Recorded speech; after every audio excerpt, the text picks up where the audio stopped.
तर अभिनेता सलमान खानच्या वांद्र्यातील घराच्या भिंतीवर पहाटे गोळीबार झाला।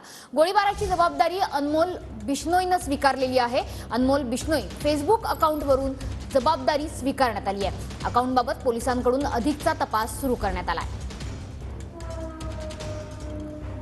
आपले प्रतिनिधी कृष्णा सोनरवाडकर सध्या आपल्या सोबत आहे। कृष्णा, काय अधिक अपडेट?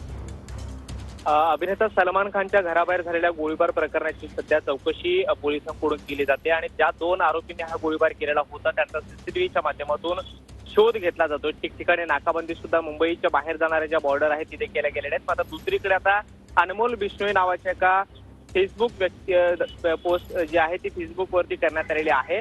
अनमोल बिश्नोई असं या अकाउंटचं नाव आहे आणि त्यानं या हल्ल्याची जबाबदारी जी आहे ती घेतलेली आहे। दुसरीकडे सलमान खान याच्यासाठी हा मेसेज आहे आणि ही फक्त वॉर्निंग आहे अशा पद्धत सुद्धा त्यामध्ये नमूद करण्यात आलेला आहे। मात्र त्या फेसबुकच्या मागच्या काही दिवसाच्या अकाउंट जर हालचाली चेक केल्या तर त्याच्यामध्ये कुठल्याही पोस्ट दिसत नाहीये। त्यामुळं ही फेसबुक पोस्ट खरीच आहे का किंवा त्यामधली सत्यता नेमकी काय आहे ही सुद्धा पोलिसांच्या माध्यमातून तपासली जाते।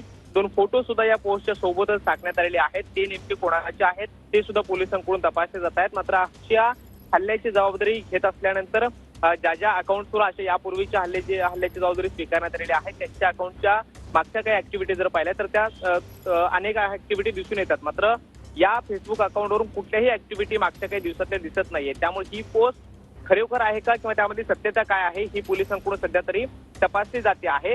दुसरीकडे आरोपींचा शोध मात्र पोलिसांकडून घेतला जातोय। नक्कीच कृष्णा, अपडेट घेतच राहू। तुर्तास धन्यवाद।